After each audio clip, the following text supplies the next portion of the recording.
Advertencia. Este audiolibro es solo para personas dispuestas a cambiar su vida. Y si eres uno de ellos, disfruta de la lectura. Permíteme presentarte a Napoleon Hill, un hombre que dedicó su vida a estudiar las características de las personas más exitosas del mundo. A lo largo de su carrera, entrevistó a cientos de empresarios, políticos y líderes influyentes y descubrió que todos ellos compartían ciertos hábitos y actitudes que les permitieron alcanzar sus objetivos. En su libro Piense y hágase rico, Napoleon Hill condensa toda esa información en una filosofía de éxito que ha inspirado a millones de personas en todo el mundo. A través de anécdotas y ejemplos reales, Napoleon Hill te muestra cómo la mente humana tiene un poder increíble que puedes utilizar para alcanzar cualquier meta que te propongas. ¿Te has preguntado alguna vez por qué algunas personas parecen tener éxito en todo lo que hacen, mientras que otras luchan constantemente para lograr sus objetivos? ¿Quieres saber cómo puedes convertirte en la persona que siempre has querido ser? Entonces, prepárate para sumergirte en las páginas de Piense y hágase rico y descubrir los secretos de la mente humana que te llevarán al éxito y la felicidad. Capítulo 1. Los pensamientos son cosas. El hombre que pensó en la manera de asociarse con Thomas Edison. Desde luego, los pensamientos son cosas muy poderosas cuando se combinan con la exactitud del propósito, la perseverancia y un imperioso deseo de convertirlas en riqueza o en otros objetos materiales. Hace algunos años, Edwin C. Barnes descubrió lo cierto que es que los hombres realmente piensan y se hacen ricos. Su descubrimiento no surgió de pronto, sino que fue apareciendo poco a poco, empezando por un ferviente deseo de llegar a ser socio del gran Edison. Una de las características principales del deseo de Barnes es que era preciso. Quería trabajar con Edison, no como su empleado, sino como su socio. Observe con detenimiento la descripción de cómo fue convirtiendo su deseo en realidad y tendrá una mejor comprensión de los principios que conducen a la riqueza. Cuando apareció por primera vez en su mente, Barnes no estaba en posición de actuar según ese deseo o impulso del pensamiento. Dos obstáculos se interponían en su camino. No conocía a Edison y no tenía bastante dinero para pagarse el pasaje en tren hasta Orange, New Jersey. Estas dificultades hubieran bastado para desanimar a la mayoría de los hombres en el intento de llevar a cabo el deseo. Pero el suyo no era un deseo ordinario. El inventor y el vagabundo Barnes se presentó en el laboratorio de Edison y anunció que había ido a hacer negocios con el inventor. Hablando de su primer encuentro con Barnes, Edison comentaba años más tarde. Estaba de pie ante mí, con la apariencia de un vagabundo, pero había algo en su expresión que transmitía el efecto de que estaba decidido a conseguir lo que se había propuesto. Yo había aprendido, tras años de experiencia, que cuando un hombre desea algo tan imperiosamente que está dispuesto a apostar todo su futuro a una sola carta para conseguirlo, tiene asegurado el triunfo. Le di la oportunidad que me pedía, porque vi que él estaba decidido a no ceder hasta obtener el éxito. Los hechos posteriores demostraron que no hubo error. No podía haber sido el aspecto del joven lo que le proporcionara su comienzo en el despacho de Edison, ya que ello estaba definitivamente en su contra. Lo importante era lo que él pensaba. Barnes no consiguió su asociación con Edison en su primera entrevista. Obtuvo la oportunidad de trabajar en el despacho de Edison por un salario insignificante. Transcurrieron los meses. En apariencia, nada había sucedido que se aproximara al codiciado objetivo que Barnes tenía en mente como su propósito inicial y preciso. Pero algo importante estaba sucediendo en los pensamientos de Barnes. Intensificaba constantemente su deseo de convertirse en socio de Edison. Los psicólogos han afirmado, con todo acierto, que cuando uno está realmente preparado para algo, aparece. Barnes se hallaba listo para asociarse con Edison. Además, estaba decidido a seguir así hasta conseguir lo que buscaba. No se decía a sí mismo: vaya, no hay manera. Supongo que acabaré por cambiar de idea y probaré un trabajo de vendedor. En vez de eso, se decía: he venido aquí a asociarme con Edison, y eso es lo que haré aunque me lleve el resto de la vida. Estaba convencido de ello. ¿Qué historia tan diferente contarían los hombres si adoptaran un propósito definido y mantuvieran ese propósito hasta que el tiempo lo convirtiese en una obsesión obstinada? Quizás el joven Barnes no lo supiera en aquel entonces, pero su determinación inconmovible, su perseverancia en mantenerse firme en su único deseo, estaba destinada a acabar con todos los obstáculos y a darle la oportunidad que buscaba. Los inesperados disfraces de la oportunidad. Cuando la oportunidad surgió, apareció con una forma diferente y desde una dirección distinta de las que Barnes había esperado. Ese es uno de los caprichos de la oportunidad. Tiene el curioso hábito de aparecer por la puerta de atrás y a menudo viene disimulada con la forma del infortunio o de la frustración temporal. Tal vez por eso hay tanta gente que no consigue reconocerla. Edison acababa de perfeccionar un nuevo invento, conocido en aquella época como la máquina de dictar de Edison. Sus vendedores no mostraron entusiasmo por aquel aparato. No confiaban en que se pudiera vender sin grandes esfuerzos. Barnes vio su oportunidad, que había surgido discretamente, oculta en unas máquinas estrambóticas que no interesaba más que a Barnes y al inventor. Barnes supo que podría vender la máquina de dictar de Edison. Se lo sugirió a este y, de inmediato, obtuvo su oportunidad. Vendió la máquina. En realidad, lo hizo con tanto éxito que Edison le dio un contrato para distribuirla y venderla por toda la nación. A partir de aquella asociación, Barnes se hizo rico, pero también consiguió algo mucho más importante. Demostró que uno, realmente, puede pensar y hacerse rico. No tengo forma de saber cuánto dinero en efectivo, reportó a Barnes su deseo. Tal vez fueran 2 o 3 millones de dólares, pero la cantidad, cualquiera que sea, se torna insignificante cuando se la compara con la posesión que adquirió en forma de conocimiento definido de que un impulso intangible se puede transmutar en ganancias materiales mediante la aplicación de principios conocidos. Barnes literalmente se pensó en asociación con el gran Edison. Se pensó dueño de una fortuna. No tenía nada con que empezar, excepto la capacidad de saber lo que deseaba y la determinación de mantenerse fiel a ese deseo hasta haberlo realizado. A un metro del oro. Una de las causas más comunes del fracaso es el hábito de abandonar cuando uno se ve presa de una frustración temporal. Todos son culpables de este error en un momento u otro. Un tío de R.V. Darby fue presa de la fiebre del oro en los días en que era una fiebre endémica y se fue al oeste a cavar para hacerse rico. No sabía que se ha sacado más oro de los pensamientos de los hombres que de la tierra. Obtuvo una licencia y se fue a trabajar con el pico y la pala. Después de varios meses de trabajo, obtuvo la recompensa de descubrir una veta de mineral brillante. Necesitaba maquinaria para extraer el mineral. Con discreción, cubrió la mina, volvió sobre sus pasos a su hogar en Williamsburg, Maryland, y les habló a sus parientes y a algunos vecinos del hallazgo. Todos reunieron el dinero necesario para la maquinaria y la enviaron a la mina. Darby y su tío volvieron a trabajar en ella. Extrajeron el primer carro de mineral y lo enviaron a un fundidor. Las utilidades demostraron que poseían una de las minas más ricas de Colorado. Con unos pocos carros más de mineral saldarían todas las deudas. Entonces empezarían a ganar dinero en grande. Hacia abajo fueron los taladros. Muy alto llegaron las esperanzas de Darby y de su tío. Entonces sucedió algo. El filón de mineral brillante desapareció. Habían llegado al final del arco iris y la olla de oro no estaba allí. Perforaron en un desesperado intento para volver a encontrar la veta, pero fue en vano. Finalmente, decidieron abandonar.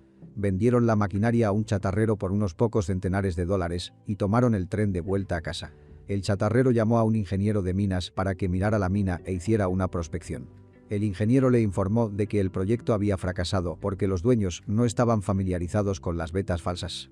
Sus cálculos indicaban que la veta reaparecería a un metro de donde los Darby habían dejado de perforar. Allí fue precisamente donde fue encontrada. El chatarrero extrajo millones de dólares en mineral de aquella mina porque supo buscar el asesoramiento de un experto antes de darse por vencido. Nunca me detendré porque me digan no mucho tiempo después, Darby se resarció sobradamente de su pérdida cuando descubrió que el deseo se puede transmutar en oro. Eso le ocurrió después de que ingresara en el negocio de la venta de seguros de vida. Recordando que había perdido una inmensa fortuna por haber dejado de perforar a un metro del oro, Darby aprovechó esa experiencia en el trabajo que había elegido, con el sencillo método de decirse a sí mismo: me detuve a un metro del oro, pero nunca me detendré porque me digan no cuando yo trate de venderles un seguro. Darby se convirtió en uno de los pocos hombres que venden $1 millón anuales en seguros. Su tenacidad se la debía a la lección que había aprendido de su deserción en el negocio de la mina de oro. Antes de que el éxito aparezca en la vida de cualquier hombre, es seguro que éste se encontrará con muchas frustraciones temporales y tal vez con algún fracaso. Cuando la frustración se adueña del hombre, lo más fácil y más lógico que puede hacer es abandonar. Eso es lo que la mayoría de los hombres hace. Más de 500 de los hombres más prósperos que han conocido los Estados Unidos le han dicho al autor que sus mayores éxitos surgieron un paso más allá del punto en que la frustración se había apoderado de ellos. El fracaso es un embustero con un mordaz sentido de la ironía y la malicia. Se deleita en hacernos tropezar cuando el éxito está casi a nuestro alcance. Una lección de perseverancia de 50 centavos. Poco después de que Darby se doctorase en la Universidad de los Porrazos y decidiera aprovechar su experiencia en el asunto de la mina de oro, tuvo la buena fortuna de estar presente en una ocasión que le demostró que no está muy lejos de no. Una tarde ayudaba a su tío a moler trigo en un viejo molino. Este dirigía una granja grande, donde vivían cierto número de granjeros arrendatarios de color. La puerta se abrió silenciosamente, y una niña, hija de uno de los arrendatarios, entró y se situó junto a la puerta. El tío levantó la vista, miró a la niña y gritó con aspereza. ¿Qué quieres? Mi mamá dice que le mande 50 centavos. Respondió. Humilde. La niña. Ni hablar, replicó el tío, y ahora vete a tu casa, Sí, señor. dijo la niña. Pero no se movió. El tío siguió con su trabajo, tan ocupado que no prestó atención a la niña y no se dio cuenta de que no se había marchado. Cuando volvió a levantar la mirada y la vio allí parada, gritó. He dicho que te vayas a tu casa. Ahora, márchate o te daré una paliza, Sí, señor. dijo la niña. Pero siguió inmóvil. El tío dejó un saco de grano que estaba por echar en la tolva del molino, cogió una duela de barril y empezó a acercarse a la niña con una expresión poco tranquilizadora. Darby contuvo el aliento. Estaba seguro de hallarse a punto de presenciar una paliza.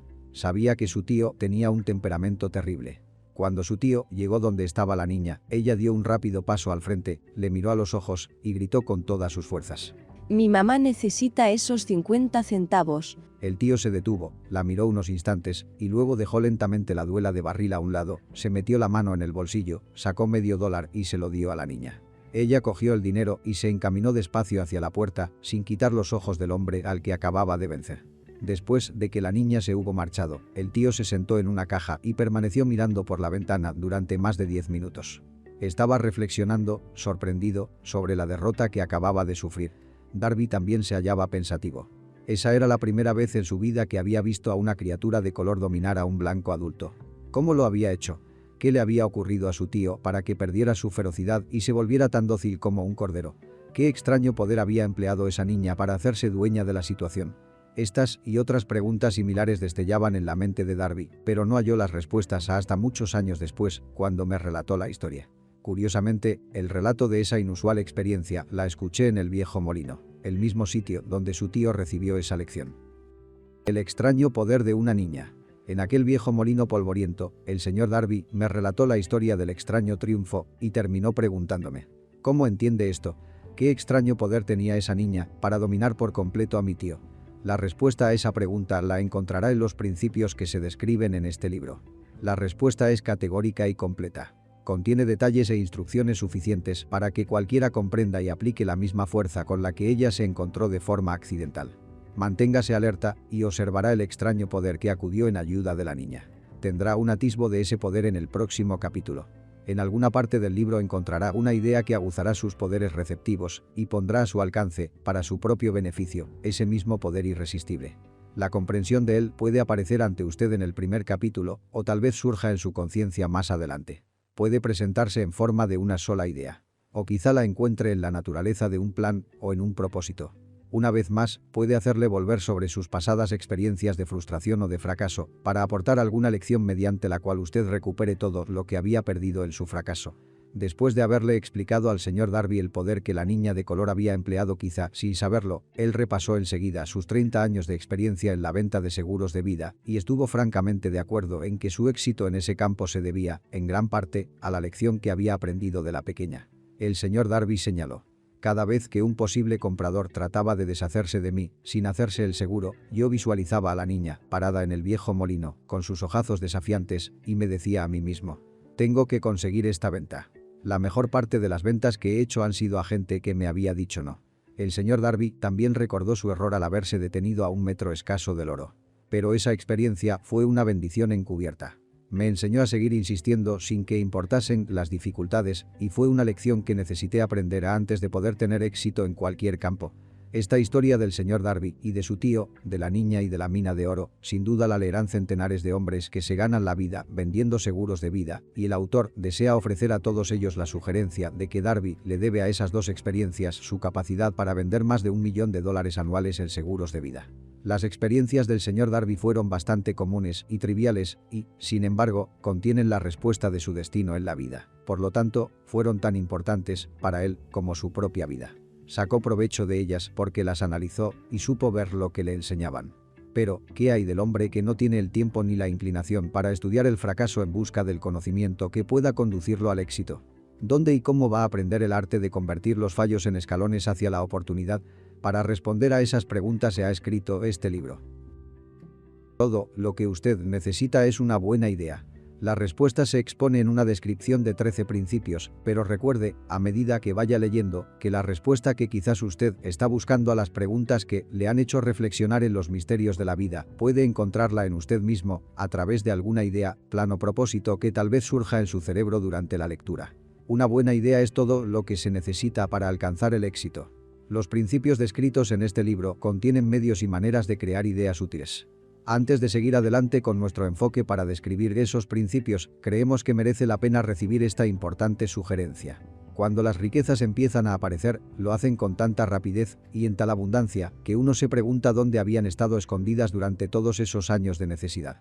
Esta es una afirmación sorprendente, y tanto más si tenemos en cuenta la creencia popular de que la riqueza premia solamente a quienes trabajan mucho durante mucho tiempo. Cuando usted comience a pensar y a hacerse rico, observará que la riqueza empieza a partir de un estado mental, con un propósito definido, con poco trabajo duro o sin ninguno. Usted, o cualquier otra persona, puede estar interesado en saber cómo adquirir ese estado mental que atraerá la riqueza. He pasado 25 años investigando porque también yo quería saber cómo los ricos llegan a ser ricos. Observe con mucha atención, tan pronto como domine los principios de esta manera de pensar y empiece a seguir las instrucciones para aplicar esos principios, que su nivel económico empezará a crecer y que todo lo que usted toque comenzará a transmutarse en haberes de su propio beneficio. ¿Imposible? De ninguna manera. Una de las mayores debilidades de la especie humana es la típica familiaridad del hombre con la palabra imposible. Él conoce todas las reglas que no darán resultado. Sabe todas las cosas que no se pueden hacer. Este libro se escribió para quienes buscan las reglas que han hecho de otras personas, personas de provecho, y están dispuestos a jugárselo todo con esas reglas. El fracaso asola a aquellos que se resignan a él con indiferencia. El objeto de este libro es ayudar a todo el que quiera aprender el arte de cambiar de enfoque. Del fracaso al éxito. Otra debilidad que se encuentra en conjunto en demasiadas personas es el hábito de medirlo todo, y a todos, por sus propias impresiones y creencias. Quienes lean esto creerán que jamás podrán pensar y hacerse ricos, porque sus hábitos de pensamiento se han empantanado en la pobreza, el deseo, la miseria, los errores y el fracaso. Estas personas desafortunadas me recuerdan a un chino distinguido, que fue a Estados Unidos a recibir una educación americana. Acudía a la Universidad de Chicago. Un día, el presidente Harper se encontró con ese joven oriental en el campus, se detuvo a charlar con él unos minutos y le preguntó qué le había impresionado como la característica más notable del pueblo estadounidense. Bueno, replicó el estudiante. La extraña forma de sus ojos. Tienen unos ojos rarísimos. ¿Y qué decimos nosotros de los chinos? Nos negamos a creer lo que no entendemos. Pensamos tontamente que nuestras propias limitaciones son el patrón adecuado de las limitaciones. Por supuesto, los ojos de los demás son rarísimos, porque no son iguales a los nuestros. El imposible motor V8 de Ford. Cuando Henry Ford decidió fabricar su famoso motor V8, quiso construir un motor con los 8 cilindros alojados en un solo bloque y dio instrucciones a sus ingenieros para que produjeran un prototipo del motor. El proyecto estaba ya volcado sobre el papel, pero los ingenieros acordaron que era de todo punto imposible embutir 8 cilindros en un motor de un solo bloque. «Produzcanlo de todas maneras», dijo Ford. «Pero, es imposible», replicaron ellos. «Adelante», ordenó Ford, «y no dejen de trabajar hasta haberlo conseguido, no importa cuánto tiempo haga falta». Los ingenieros pusieron manos a la obra. No tenían otra opción si querían seguir formando parte del equipo de Ford. 6 meses transcurrieron sin que obtuvieron resultados. Pasaron otros 6 meses y todavía no habían conseguido nada. Los ingenieros probaron todos los planes concebibles para llevar a cabo el proyecto, pero aquello parecía incuestionable. Imposible. Al cabo de un año, Ford se reunió con los ingenieros, que volvieron a informarle de que no habían hallado manera de cumplir sus órdenes. «Sigan con el trabajo», dijo Ford, «quiero ese motor, y lo tendré». Continuaron haciendo pruebas, y entonces, como por arte de magia, el secreto quedó desvelado.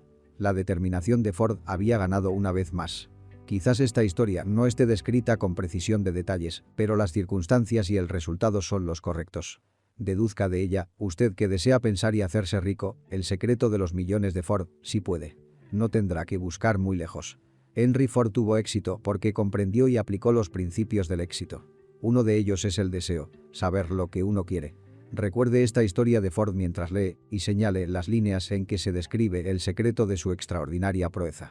Si puede hacer esto, si usted es capaz de poner el dedo en el particular grupo de principios que hicieron rico a Henry Ford, usted puede igualar sus logros en casi cualquier oficio para el que esté preparado. ¿Por qué es usted el dueño de su destino? Cuando Henley escribió sus proféticas palabras: «Soy el dueño de mi destino, soy el capitán de mi alma», debería habernos informado de que nosotros somos los dueños de nuestro destino, los capitanes de nuestra alma, porque tenemos el poder de controlar nuestros pensamientos.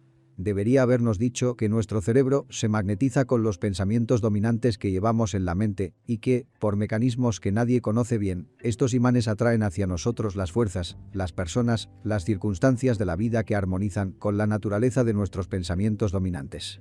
Debería habernos dicho que, antes de poder acumular riquezas en abundancia, tenemos que magnetizar nuestra mente con un intenso deseo de riqueza, que hemos de tomar conciencia de la riqueza hasta que el deseo por el dinero nos conduzca a hacer planes definidos para adquirirlo. Pero, al ser un poeta y no un filósofo, Henley se contentó con afirmar una gran verdad de manera poética, dejando que sus lectores interpretaran el significado filosófico de sus líneas. Poco a poco, la verdad ha ido desvelándose, hasta que ahora parece cierto que los principios descritos en este libro contienen el secreto del dominio sobre nuestro destino económico. Principios que pueden cambiar su destino. Ahora estamos preparados para examinar el primero de esos principios. Mantenga una actitud de apertura mental y recuerde, a medida que vaya leyendo, que no son invención de nadie. Son principios que han funcionado para muchos hombres. Usted puede ponerlos a trabajar para su propio beneficio permanente. Verá qué fácil es.